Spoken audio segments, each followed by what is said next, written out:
আল্লাহ নবী সাল্লাল্লাহু আলাইহি ওয়াসাল্লাম বলছেন, হাদিসের মধ্যে আছে, যে ফজরের নামাজ পড়ে না, আল্লাহ রসুল বলছে ওয়া ইল্লা আসবাহা খাবিসান নফস কাসলানান, ফজরের নামাজ যে পড়ে না, রসুল বলেন সে হচ্ছে খবিস।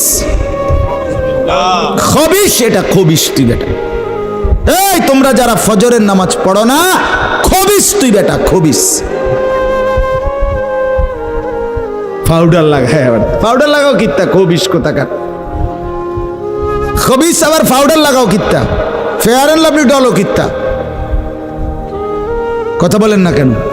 তুই কিত্তা পাউডার লাগাও, পাউডার লাগাইলে বুঝি সুন্দর হয়।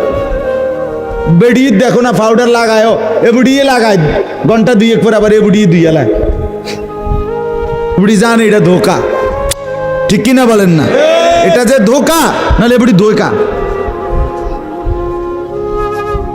মেকআপ বক্স ধোকা আবার লাগাইয়া সেটা, এটা ধোকা, এটা আসল না, এটা নকল। আল্লাহ নবী সাল্লাল্লাহু আলাইহি সাল্লাম বলেন বেনামাজি খবিস। আর নবীজি হাদিসে আছে, বাথরুমে ঢুকতে, পেশাব পায়খানায় ঢুকতে নবীজি খবিস থেকে পানাহ চাইতেন, দোয়া পড়তেন। তো এই দোয়ার অর্থ কি? আল্লাহ আমি খবিস থেকে কি চাই? পানাহ চাই। তার মানে নবীজি বুঝাই দিছে উম্মত, পেশাব পায়খানার মধ্যে থাকে খবিস। খবিসের ঠিকানা কোথায়? Bathroom, bathroom, toilet. আল্লাহুম্মা ইন্নী আউযু বিকা মিনাল খুবুসি ওয়াল খাবায়েস। আল্লাহ খবিস থেকে পানাহ চাই। বাথরুমে ঢুকতে বলেন, জন্য বেনামাজি খবিস। এই খবিসের ঠিকানা টয়লেট, নাপাক, এটা নাপাক, এটা অপবিত্র, অপদার্থ, এটা অকর্মণ্য। এটা জিন্দেগির আর অর্থ কি? জীবন মানে খানা, জীবন মানে ঘুম, জীবন মানে লজ্জাস্থানের চাহিদা পূরণ, যৌন চাহিদা পূরণ, এই তিন জিনিস। তাহলে কুকুরের সাথে, বিড়ালের সাথে, গরু ছাগলের সাথে তফাৎ কি? ওই প্রাণীগুলোও তো খানা, ঘুম এবং যৌন চাহিদা পূরণ করে কিনা? কথা বলেন না কেন? কুকুরের ছাও আছে কিনা? তো কুকুর বিড়াল খায় কিনা? কুকুর বিড়াল ঘুমায় কিনা? তো তোমার সাথে তফাৎ কি? বেনামাজি বলে সেজদা নাই যার কপালে।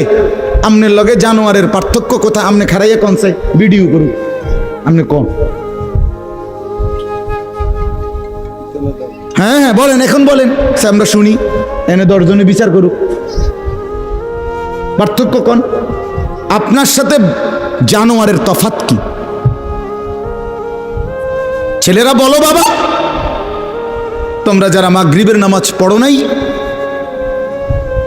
হ্যাঁ, লজ্জা কোথায় তোমাদের? শরম কোথায়? এই বেহায়া, কোন লজ্জায় আল্লাহর জমিনে চোখ তুলে তাকাও? হ্যাঁ, নির্লজ্জ। ছি ছি ছি ছি ছি। মুসলমান এত আত্মমর্যাদা বোধহীন হয় কিভাবে? মালিককে চেনে না, বানানেওয়ালাকে চেনে না, গোলামি বোঝে না, সেজদা দিতেও মন চায় না। মুসলমান এত পাষাণ হয় কেমনে? আরে তার মা কোথায়? তার বাবা কোথায়? আরে তুই কোন মার দুধ খাইছত রে? তোরে কি মা দুধ খাওয়ায় নাই? তুই কি বাবার হাতে বড় হও নাই? তুই কি মুসলমানের ঘরে জন্ম নেও নাই? হায় না ফরমান। মা বাপ গুলোকে বললাম, কি ফুতেরে মা আমনে দুধ খাওয়াইলেন? এই অপদার্থ তো সেজদাও দেয় না। হ্যাঁ, এই বাপ, কার লাগে বিল্ডিং বানাইলেন? এই হাইওয়ান তো সেজদাও দেয় না। কার লাগে সোফা বানান? মাতবুরি দেখান, চা দোয়ানে বইয়া গপ মারেন, জিফুত লইয়া বালা আসি, কিতা বালা? এ ফাঙ্গাস আর তেলাপিয়া খান যে, এই কারণে বালা। হ্যাঁ, এ ফার্মের মুরকা আর কক মুরকা, দুন্দুল আর করলা, দৈন্যা তার কাঁচামরিচ, টমাটো আর শশা, এই তো খানা। আর কিতা কথা বলেন? আর কি? ঘুরে গেলে তো ফাঙ্গাস তেলাপিয়ে। দুনিয়ার বেশি কি ভোগ করছি আমরা? খুব আশ্চর্য কিছু, অনেক কিছু দুনিয়া ভোগ করছি আমরা। এটুকু দুনিয়া ভোগ করছেন বলে এ ফান কদ্দুর খান, বিড়ি খান, চা খান, বন খান, টেলিভিশনে মানুষের বেডির নাচ চান। আমনের বেডি তো আর নাচে না, নাচে মানুষের বেডি। কথা বলেন না? এতটুকু দেখেই দুনিয়া ভোগ করছেন বলে খুশি হয়ে গেলেন, তৃপ্ত হয়ে গেলেন, মজা পেয়ে গেলেন। আহা, আফসুসের ব্যাপার। এত লম্বা আখিরাত কেমনে পার হবেন? এত লম্বা কবরের জিন্দেগি কেমনে পার হবেন বলেন তো? নূহ আলাইহিস সালামের জামানায় যারা মারা গেছে তারা আজ কত হাজার বছর কবরে পড়ে আছে।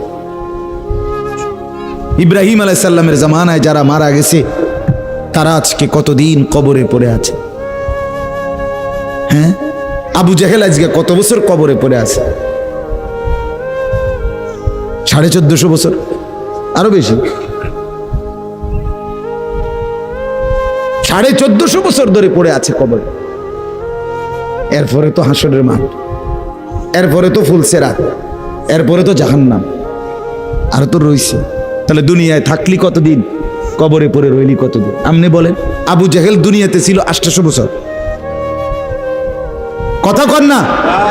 আবু লাহাব দুনিয়াতে জীবিত ছিল 900 বছর, তো কবরে আছে কত বছর? তো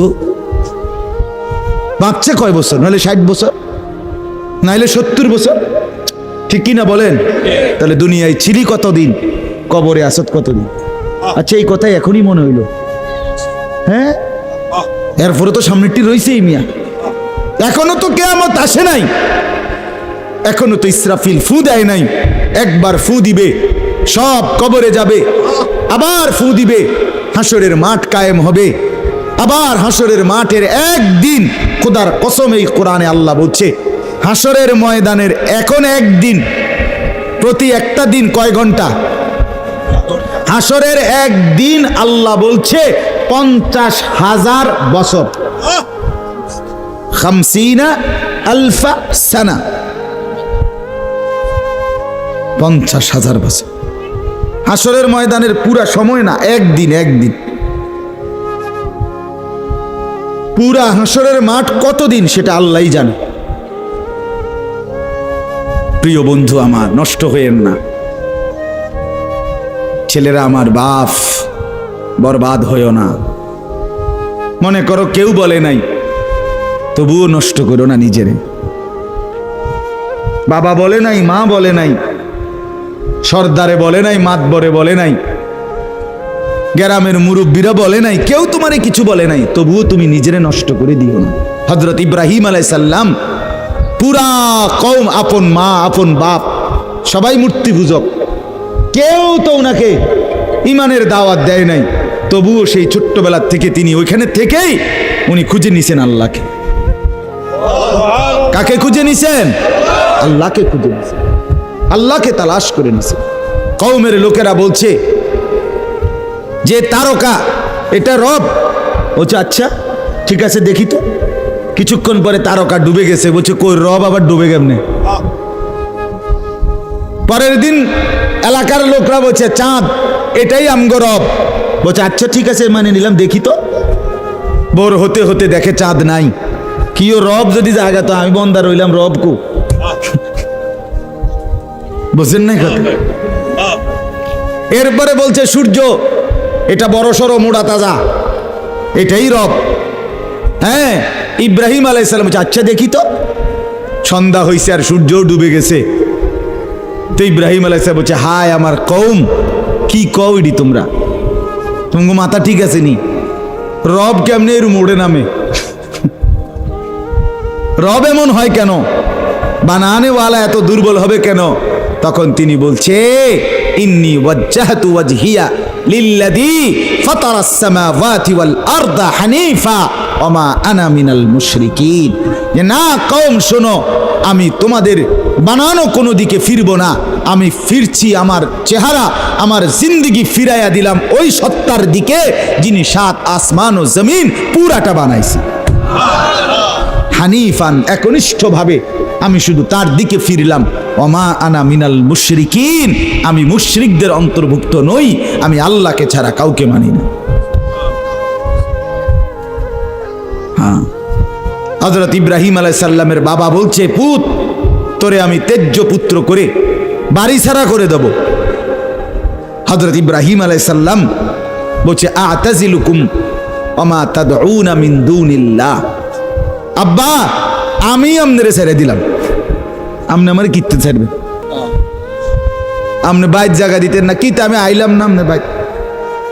আমার ঈমান দরকার, আমার আখিরাত দরকার। আমি বন দিয়ে কিতে করব? আমি সোফা দিয়ে করবো কি? আমি বিল্ডিং দিয়ে করবো কি? যার বাপে বিল্ডিং করে দিছে না, হাতে বেড়া পরে আর বিল্ডিং করতে আসছে না, কথা কয় না, বোঝেন নাই আমার কথাটা? যার বাপে জমি কিনা দিতে আসছে না, এবড়ার পরে এবড়ার ফুতে আর কোনোদিন জমি কিনতে আসছে না, তো তো কি আমনে যে একবার উল্টাইয়া গেছেন। হ্যাঁ, আরে ফুত, আমি যদি কদ্দুর কিছু করে দিয়ে যেতাম না পারি, আমি মরলে তারা খাইবো কেমনে? না, তারা চিরা খাইবো। আর পরে আমনে 2 বস্তা চিরা কিনে দিয়ে যাই, আমনে মরলে আর কেউ দুনিয়াত কাম করতো না, আমনে একটা কামিলা মূর্তি আছেন শেষ। এটা ধোকার কথা না, বলেন না কেন? তো হযরত ইব্রাহিম আলাইহিস সালাম বলছে, আব্বা আপনাকে ছেড়ে দিলাম। ওমা তাদউনা মিন দুনিল্লাহ, আল্লাহকে বাদ দিয়ে যে আপনি যাকে ডাকেন সেই মূর্তি, আল্লাহকে বাদ দিয়ে যেগুলোকে আপনি ডাকেন, বাপ আমি এগুলোকেও ছেড়ে দিলাম। এবার ইব্রাহিম নবী বললেন, ওয়া আদউ রাব্বি, আমি শুধু কেবল আমার রব আল্লাহকে ডাক দিলাম। গোটা দুনিয়া ছেড়ে দিলাম বাপ, সংসারও ছেড়ে দিলাম বাপ, আপনি মা বাবার মায়াও ছেড়ে দিলাম, আমি শুধু আমার আল্লাহকেই ডাকলাম। আসা আল্লাহ আকুনা বিদুআই রাব্বি শাকিয়া। এবার ইব্রাহিম নবী বলেন, আব্বা আমি বিশ্বাস করি আমার ওই এক আল্লাহকে ডেকে কেউ কোনোদিন বঞ্চিত হয় না।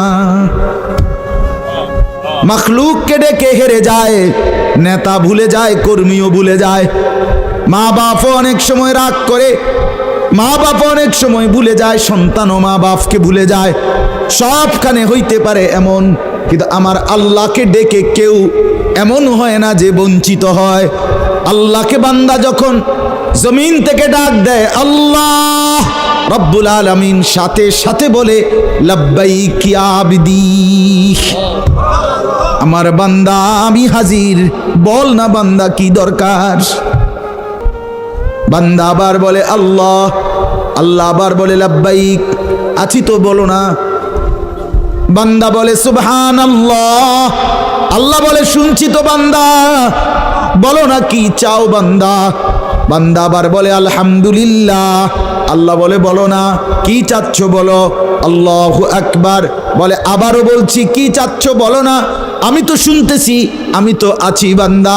কিন্তু বান্দা যখন শুধু আল্লাহকে ডাকতে থাকে, জিকির করতে থাকে, তাসবিহ পড়তে থাকে, মনের কষ্ট দুঃখ বেদনা চাওয়া পাওয়া কিছুই বলে না, শুধু জিকির করে, শুধু জিকির করে, শুধু আল্লাহকে ডাকে, আল্লাহকে ডাকে, শেষ পর্যন্ত আল্লাহ খুশি হয়ে বলে বান্দা তুই যেহেতু আমাকে ডেকে মজা পাইছো, ঠিক আছে বান্দা তুমি আমাকে ডাকতে থাকো, আমি আল্লাহ তোমাকে দিতে থাকি।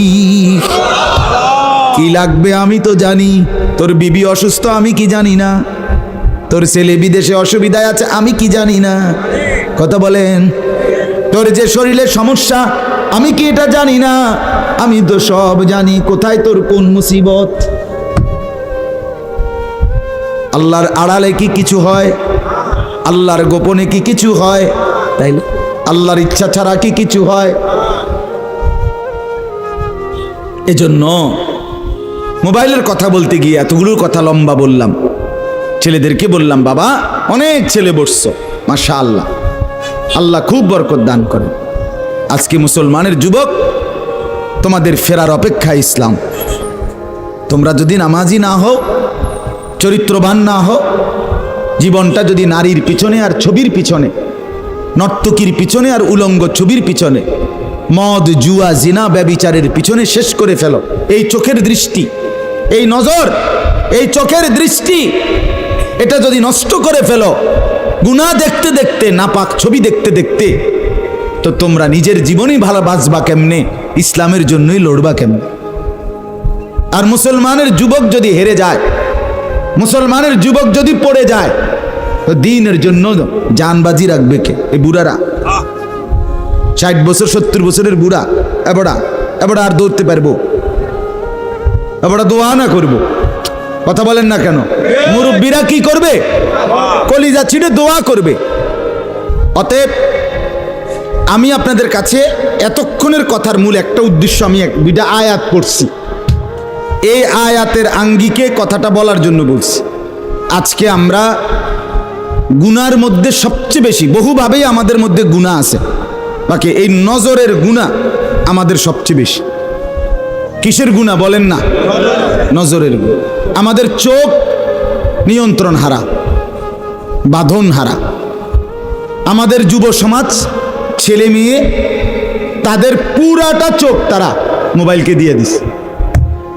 ওই যে আগে যে শুনছি যে স্বেচ্ছায় চক্ষুদান করত, কথা বুঝছেন না কথা? হ্যাঁ, মরণোত্তর চক্ষুদান।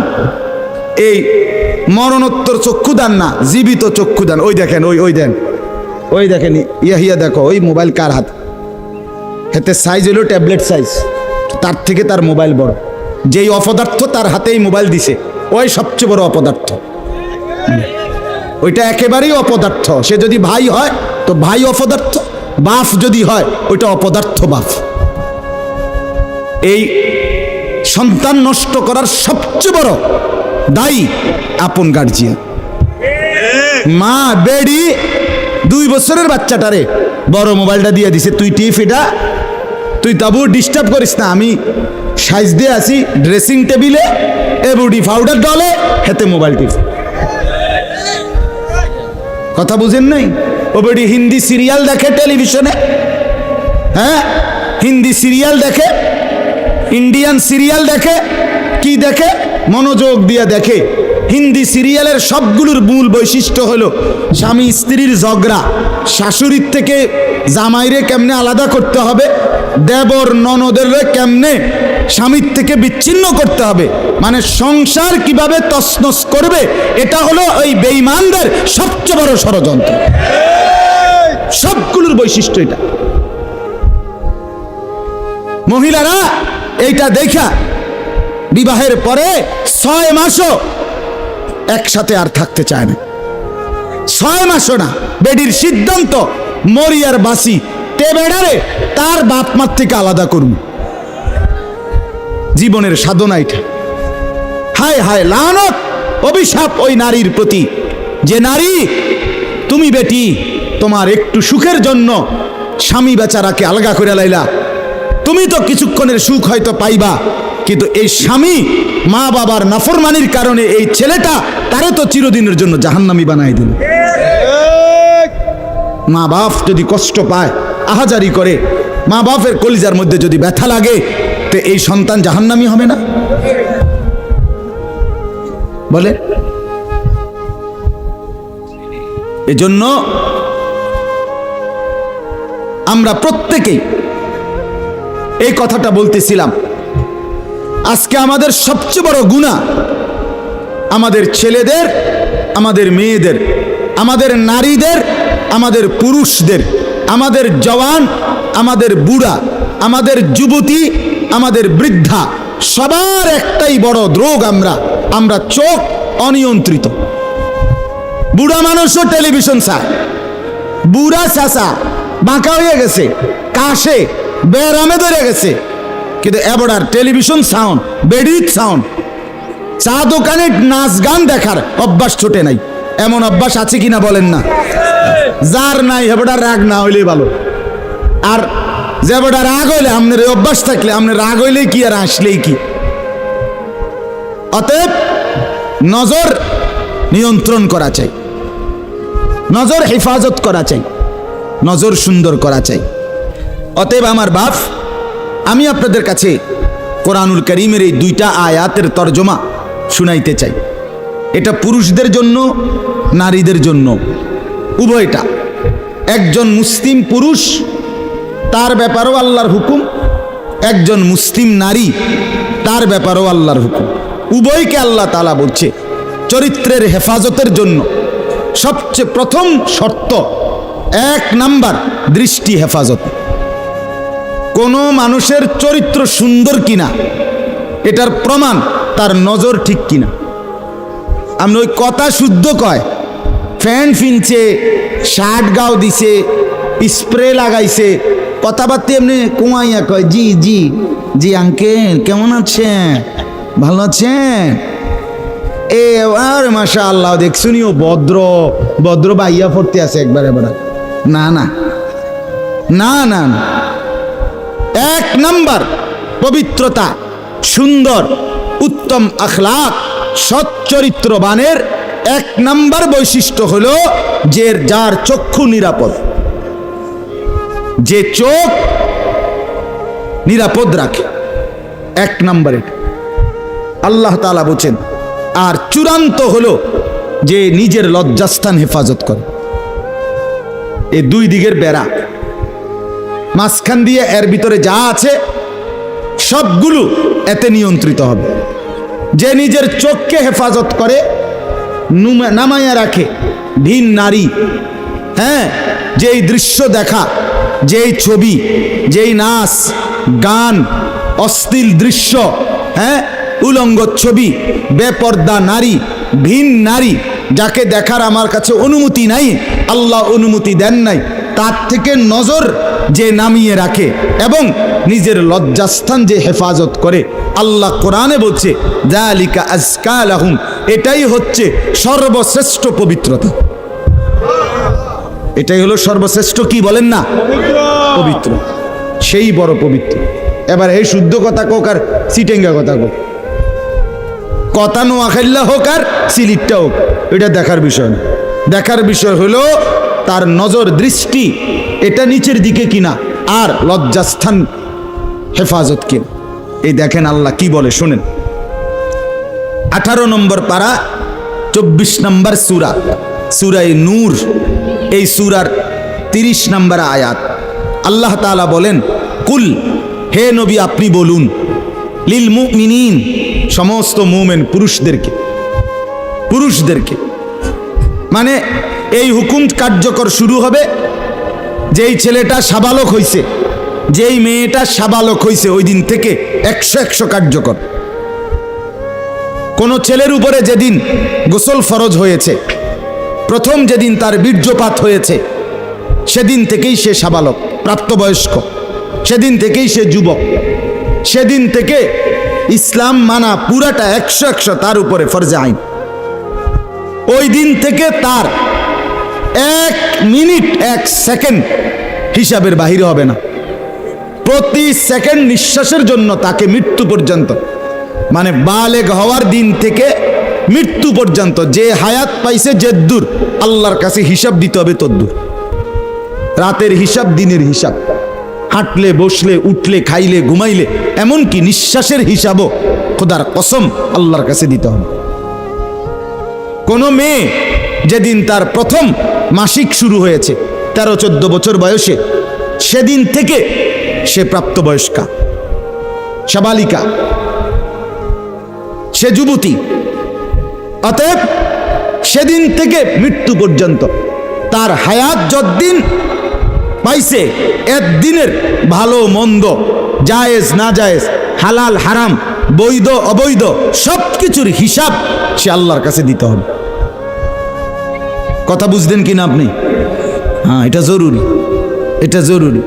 স্বামীর কারণে, শ্বশুরের কারণে, স্ত্রী, মহিলা বলেন আমার স্বামী বাধ্য করছে দেবরের সাথে দেখা করা, স্বামী বাধ্য করছে ভাসুরের লগে দেখা করতে, খোদার কসম স্বামী যদি আসমান ভাঙ্গাও মাথাত চালায়, তারপরও স্ত্রীর জন্য এই কথা মান্য করা স্বামীর হারাম। আর স্বামী যদি এই হারাম কাজের জন্য বাধ্য করে স্ত্রীকে, এই স্বামী জালেম। এই স্বামী কি বলেন না কেন? শাস্তো ভাই, জ্যাঠতো ভাই, খালতো ভাই, ফুফাতো ভাই, দুলা ভাই, তারারে কইছে বাদ বাইরা দাও, তুমি আজ্ঞায় দাও, তারা মেহমান সব সময় কি আর আইয়েনি?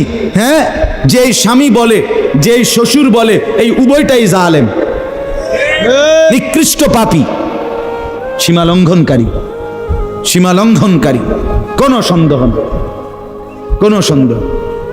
আল্লাহকে, আল্লাহর হুকুমের বিরোধিতা করে মাখলুকের হুকুম মানা অনুমতি নাই, অনুমতি নাই। হযরত ইব্রাহিম আলাইহিস সালামের বাবা ওনাকে মূর্তি পূজা করতে বাধ্য করতে চাইছে, করছে না? কইছে না যে নরে তেজ্য পুত্র করে দেবো বেড়া, কোরআনের আয়াত। ইব্রাহিম আলাইহিস সালাম বলছে আমনেরে আমি ছেড়ে দিলাম। কিসের জন্য? ঈমানের জন্য। কিসের জন্য বলেন না? ওয়া ইন জাহাদাকা আলা আন তুশরিকা বি মা লাইসা লাকা বিহি ইলমুন ফালা তুতি'হুমা ওয়া সাহিবহুমা ফিদ দুনিয়া মা'রুফা। কোরআনে আল্লাহ বলেন, তোমার মা বাপ যদি তোমাকে আমি আল্লাহর সাথে শিরিক করতে বলে, তুমি কোনোভাবেই তার অনুসরণ করবে না। হ্যাঁ, তবে মা বাবার সাথে কষ্টদায়ক আচরণ করবে না, ব্যবহার করবে ভালো, ব্যবহার করবে উত্তম, তার গায়ে হাত দিবে না, তারে ধাক্কা দিবে না, তারে গালি দিবা না, তারে ধমক দিবা না, কিন্তু তার কথা মানবা না। কোন কথা? আল্লাহর নাফরমানির কথা, শিরিক, কুফর, নাজায়েজ, হারাম, হারাম। সেদিন আমার কাছে এক যুবক ভাই জিজ্ঞেস করছে এই কথা, যে তার বাবা তাকে বাধ্য করতেছে তার দোকান দেখাইয়া 5 লাখ টাকা সুদে টাকা নিয়ে দিতে। মন নাই? আমি পরিষ্কার আমরা বলছি যে অসম্ভব কথা। তোমার বাপ প্রয়োজনে তোমারে ঘর থেকে বের করে দিবে, দেও। এক তো তুমি তারে গালি দিও না, কিন্তু তুমি তার এই কথা মান্য না। এই কথা মানার অধিকার, যেটা আল্লাহ হারাম করছেন সেটা বাবার কথার কারণে হালাল? আরে বলেন না কেন? যেটা আল্লাহ হারাম করছেন সেটা স্বামীর কথার কারণে হালাল না। না, আমি কিতা করতাম, বেডিতে এই সমস্ত ফাঁকনা কথা কইলে হইতো না। তে বেড়া বাতানে চাইলানে আমি রাইন্দা দেই, এরপরে কিতো বেডি হেতে কইতে পারবো। আরে আলাপ হোক, এসব আলাপ করলে হইতো। ফেরাউনের ঘরে বিবি আসিয়া, ফেরাউনের মতো জালেম কাফের, তার ঘরে নিজের ঈমান 100 ঠিক রাইখা দেখায় দিছে পৃথিবীবাসীকে যে জমিনে ফেরাউনের চাইতে বড় কাফের কে হবে। আমি তার ঘরে থাইকা ঈমানদার থাকছি, আমি স্ত্রী আসিয়া, আমি জান্নাতি। অতএব পৃথিবীর সবচেয়ে বড় জালেমের ঘরে থাকলেও, পাপীর ঘরে থাকলেও তোমাকে আখিরাত বরবাদ করতে পারবা না। আল্লাহ আমাদের মা বোনদেরকে বুঝার তৌফিক দান করে, আপনাদেরকেও বুঝার তৌফিক দান। নিজের স্ত্রী, নিজের কন্যাকে বাজারের পণ্য বানাবেন না। আত্মমর্যাদা বহুত বড় সম্পদ, গায়রত। আপনার স্ত্রী বেপর্দা বাজারে বাজারে ঘুরে, রাস্তার পুরুষ রাক্ষসের মতো তাকাইয়া দেখে, আপনার আত্মসম্মানে লাগে না? আপনি বেগায়রত, আপনি পুরুষ নামের কলঙ্ক। আপনার মেয়ে বেপর্দা হাঁটে, 8-7 কাপড় পরে, টাইট কাপড় পরে, জামা পরে, রঙ্গিলা পাউডার সিয়া সাজ্জা রাস্তার বখাটে দুই পাশে কুত্তার মতো দুই পাশে গুরগুর গুরগুর কইরা পিছনে পিছনে ঘুরে। আমনে বাপ হইয়া জানেন, মেয়ে মা হইয়া দেখছেন, আমনের গায়ে লাগে না, কলিজায় লাগে না? আপনি বেগায়রত, আত্মমর্যাদাহীন পুরুষ আপনি। আমি সেদিন নিজে দেখছি, আমার কলিজা ছিঁড়ে গেছে। আমি নিজে দেখছি, ওই দেবিদ্যার রাস্তা দিয়ে আসতেছি, বাজারের মধ্যে জ্যাম। হঠাৎ আমার নজর জানালা দিয়ে বাহিরে দেখলাম একটা স্কুল পড়ুয়া মেয়ে। মেয়েটা আপনার স্বাভাবিকভাবে জড়সড়ো হয়েই হাইটা যাইতেছে সামনে দিয়া। ঠিক মেয়েটার এক হাত পিছনে একটা ছেলে আপনার এই বড় মোবাইল দিয়া, মেয়েটা হাঁটতেছে মেয়ের মতো। এই জানোয়ারে পিছন থেকে ভিডিও করতে করতে মেয়ের যাইতেছে পিছন। আমার মন চাইছে জানালা খুলে বলি, বোন তোর পিছনে কুত্তা লাগছে, তোর পিছনে কি লাগছে? কুত্তা লাগছে, তুই তোরে কুত্তা থেকে বাঁচা। বলেন মুসলমান এত নিকৃষ্ট হয় কিভাবে? আমরা নিজে কিতাবে পড়ছি, আজকেও পড়ছি, ইয়াহিয়া এই বইটা ফিলিস্তিনি বই, এটাতে লেখা আছে পৃথিবীর পশ্চিম প্রান্তে, মনে করেন পৃথিবীর এদিকে শেষ প্রান্তে যদি কোনো মুসলমান বোন নির্যাতিত হয়, খোদার কসম পৃথিবীর পূর্ব প্রান্তের শেষ মুসলমানের উপরও ফরজ ওই বোনের ইজ্জতের বদলা নেওয়া। এটা মাসালা। হ্যাঁ, কথা ছিল এই, মুসলমানের যুবক হবে মা বোনের ইজ্জতের পাহারাদার। আহা, কোথায় সেই মোহাম্মদ বিন কাসেম, 17 বৎসরের যুবক, আরব থেকে, আরব জাহান থেকে আসছে ভারতে, সিন্ধু প্রদেশে দেবল রাজার এলাকায় একজন বোনকে একজন ডাকাত, জলদস্যু, একজন পানির ডাকাত জলদস্যু তৎকালীন জামানায় একজন মুসলিম বোনের গায়ের ওড়না ধরে টান দিছিল।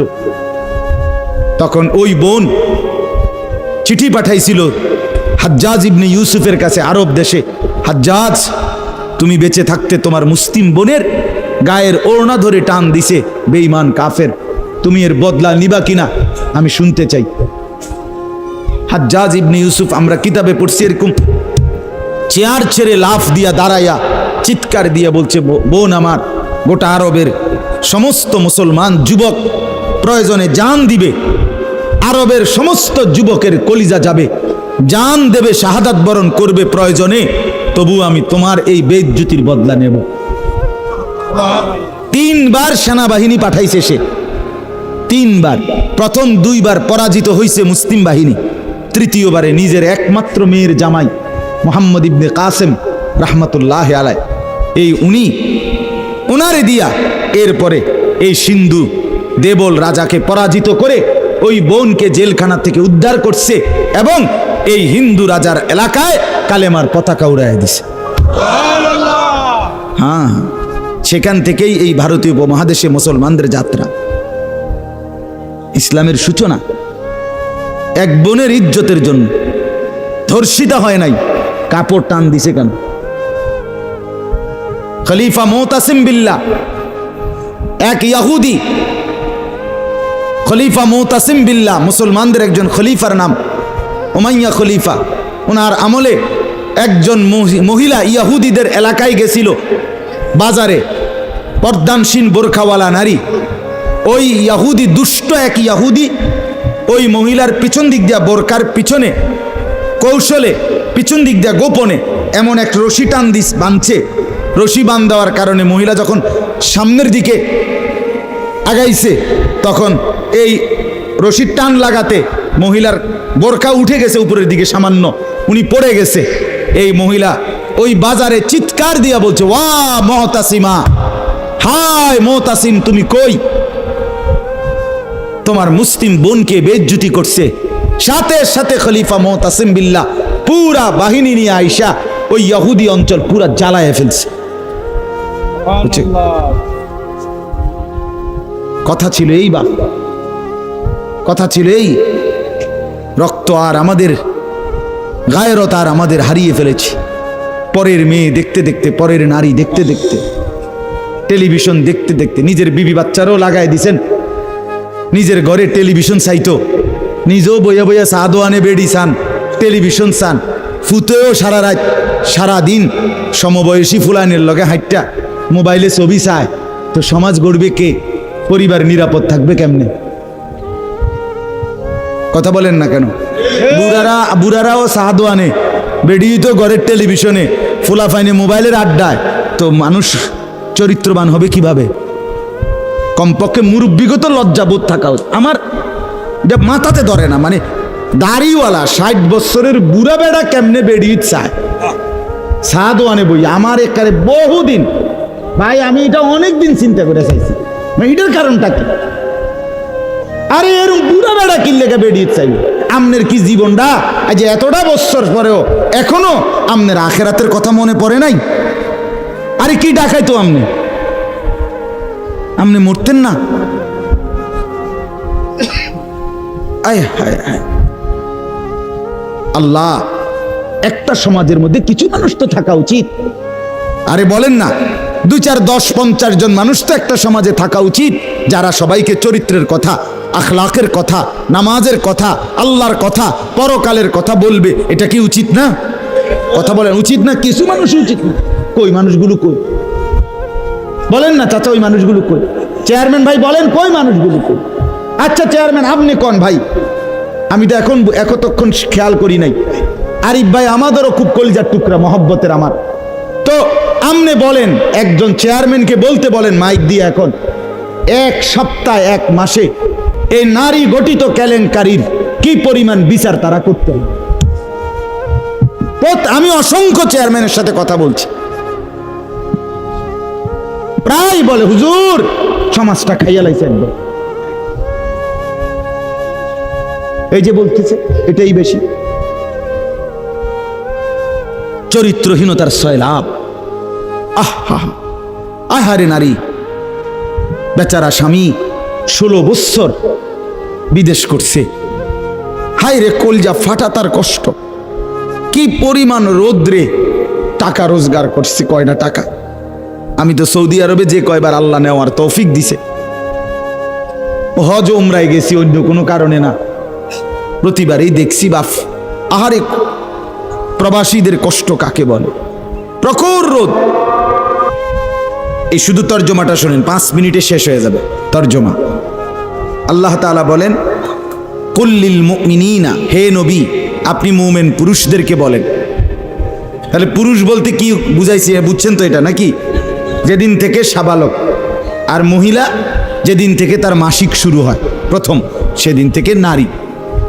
আল্লাহ বলেন, হে নবী প্রত্যেক পুরুষকে বলেন, ইয়াগুদ্দু মিন আবসারিহিম ওয়া ইয়াহফাজু ফুরুজাহুম, তারা যেন বাধ্যতামূলক 2টা কাজ করে। এক, ইয়াগুদ্দু মিন আবসারিহিম, তারা যেন তাদের চোখ নিচের দিকে নামায় ভিন নারী থেকে, নাজায়েজ দৃশ্য থেকে, যে জিনিস দেখার অনুমতি নাই, যেই ছবি দেখার অনুমতি নাই, যেই নারীকে দেখার অনুমতি নাই, তার থেকে যেন তারা চোখ নামায়। ওয়া ইয়াহফাজু ফুরুজাহুম, এবং প্রত্যেকটা মুমিন যেন নিজের লজ্জাস্থানকে হেফাজত করে। নিজের লজ্জাস্থান হালালভাবে অনুমোদিত ছাড়া, স্বামী স্ত্রীর পবিত্রতা ছাড়া অন্য কোনো ক্ষেত্রে নিজের লজ্জাস্থানকে হারামভাবে যেন ব্যবহার না করে। নিজের হাত দ্বারা কোনো অবৈধ কাজ যেন না করে, নিজে পুরুষ যেন কোনো অবৈধ নাচ না করে, বিন নারীর সাথে যেন নিজের লজ্জাস্থানের জিনা বেবিচার, যেন অসভ্যতা অশ্লীলতা এমনটা যেন না করে। আল্লাহ বলেন, যালিকা আযকা লাহুম, কি হবে এতে? আল্লাহ বলে এটাই হবে সর্বশ্রেষ্ঠ পবিত্রতা। এটাই কি বলেন না? সর্বশ্রেষ্ঠ পবিত্রতা। ইন্নাল্লাহা খাবীরুম বিমা ইয়াসনাউন, আল্লাহ বলে যত কৌশলে, যত ফন্দিতে, যত বুদ্ধিতে, যত সিক্রেটে, যত গোপনে তোমরা যে যাই করো, আমি আল্লাহ 100 খবর রাখি। আমার কাছে গোপন কিছু গোপন নাই। অন্তরের হালাত, বাহিরের হালাত, কক্সবাজারের দৃশ্য আর বাড়ির দৃশ্য, রাত গভীরের দৃশ্য, দিনের আলোর দৃশ্য, গোপন জায়গায়, হোটেলে, রেস্তোরাঁয়, অথবা পার্কে, বিনোদন কেন্দ্রে, অথবা মোটরসাইকেলে আরেক বেটার মেয়ে আরেক দিকে নিলাগা, যাই নাও, যেখানেই নাও, যত গোপন জায়গায়, মা দেখে নাই, বাবা দেখে নাই, গ্রামবাসী শুনে নাই, কেউ জানে নাই, কিন্তু আল্লাহ বলে বান্দা আমার খবর আছে, আমার থেকে আড়াল করতে পারবে না। অতএব চোখের হেফাজত, চোখের হেফাজত। বুড়া মানুষ আপনাদেরকেও মৃত্যু পর্যন্ত, 90 বছরের বুড়া, আমার বুড়া হয়ে গেছি, বয়স হয়ে গেছে না, মানুষের শরীর আড্ডি মাড্ডি বয়স হয়। শাহওয়াত, শাহওয়াত যেটাকে বলে, কামনা বাসনা, এটা কখনোই বুড়ো হয় না, বুড়ো হয় না। হ্যাঁ হ্যাঁ, সোজা কথা, আমি খোলামেলা বললাম। শাহওয়াত কি হয় না? বুড়ো হয় না। এই জন্য বালেগ থেকে বৃদ্ধ পর্যন্ত সবাই এই হুকুম। 2 নাম্বার আল্লাহ বলেন 31 নম্বর আয়াত, অকুল্লিল মুমিনাতি ইয়াগদুদনা মিন আবসারিহিন্না ওয়া ইয়াহফাজনা ফুরুজাহুন্না, হে নবী আলাদাভাবে আপনি মুমিন মহিলাদেরকেও বলেন, নারীদেরকেও বলেন, তারাও যেন এই 2টা কাজ করে। কি? চোখ নামিয়ে রাখে, চোখ নামিয়ে রাখে। কোনো নারী যেন রাস্তার পুরুষ, ভিন পুরুষ যাদেরকে দেখার অনুমতি নাই, এই যে দেবর, এই যে ভাসুর, চাচাতো ভাই, মামাতো ভাই, ফুফাতো ভাই, খালাতো ভাই, দুলা ভাই, এরকম মানুষগুলো যাদেরকে দেখার অনুমতি নাই, রাস্তার পুরুষ যাদেরকে দেখার চোখ ফেলার অনুমতি নাই, তাদের থেকে যেন চোখ নামিয়ে রাখে। ওয়াহফাজনা ফুরুজাহুন্না, আল্লাহ বলে প্রত্যেক নারীকে বলেন হে নবী তারাও যেন তাদের লজ্জাস্থানের হেফাজত করে। এক নারীর সতীত্ব, তার ইজ্জত, তার সম্ভ্রম, এটাই তার জীবনের সবচেয়ে বড় সম্পদ। যে নারী সতীত্ব হারা, যে মেয়ে ইজ্জত হারা, তার জীবনে আর 2 পয়সার কোনো মূল্য নাই। জন্তু জানোয়ারের কোনো মূল্য থাকতে পারে, কিন্তু এই বেহায়া, বেশরম, লজ্জা হারা, ইজ্জত হারা, যেটা যদি কেউ ধর্ষিতা হয় নাই কিন্তু পর পুরুষের সাথে অবৈধ সম্পর্ক করে, হারাম প্রেম করে, ভিন পুরুষের সাথে নিজের ইজ্জত নষ্ট করেছে, নিজের চরিত্র নষ্ট করেছে, খোদার কসম তার 2 পয়সার কোনো মূল্য এই সমাজে, দুনিয়াতে, আখেরাতে কোথাও নাই। সে ঘৃণিত, সে লাঞ্ছিতা নারী, এটার আর কোনো মূল্য নাই। এই জন্য বিবাহ বহির্ভূত প্রেম করার পরে, বিবাহ করার পর এই বিবাহ আর টেকে না। আমার কাছে বলি, হুজুর কি গভীর সম্পর্ক ছিল, এখন বিয়ে করলাম 8 মাস না যাইতেই সংসারটা জাহান্নামের টুকরা হয়ে গেছে। আমি বললাম মূল কারণ হইল বিয়ার আগে আমনো হেবুডির কোনো দোষ ধরেন নাই, হেবুডিও আমনের কোনো দোষ ধরেন নাই, শুধুই কেবল ভালোই বাসছেন, কিচ্ছু আর কোনো ত্রুটি দেখেন নাই। তুমি না খুব ভালো, ও না এত ভালো, এডি তো ছিল আগে, যে সময় আমনে বালা বালা খাওয়াইছেন, চটপুটি, নুডলস, তারপরে বিভিন্ন বার্গার, এই সময় তো আরামে কথা কইছে। এখন যখন বিবাহ হয়ে গেছে, সংসার শুরু হয়েছে, এখন নুনের মধ্যেও দোষ, চিনির মধ্যেও দোষ। নুনও আগের মতো কড়া লাগে না, চিনিও আগের মতো মিঠা লাগে না। কথা বুঝেন না? এখন ভালোবাসা ঠুস। ভালোবাসা কি? এজন্য আল্লাহ বলেন, নারীকে বলেন নজর নামাইতে এবং নিজের লজ্জাস্থান হেফাজত করতে, বাকিটা অন্য কোনো দিন। আল্লাহ তাআলা আমাদের প্রত্যেক পুরুষ নারী, যুবক যুবতী, জওয়ান বুড়ো প্রত্যেককে নিজের চরিত্রের সৌন্দর্যের জন্য চোখ দৃষ্টি নামানো এবং লজ্জাস্থান হেফাজত রাখবার তৌফিক দান করেন। আল্লাহ তাআলা কবুল করেন।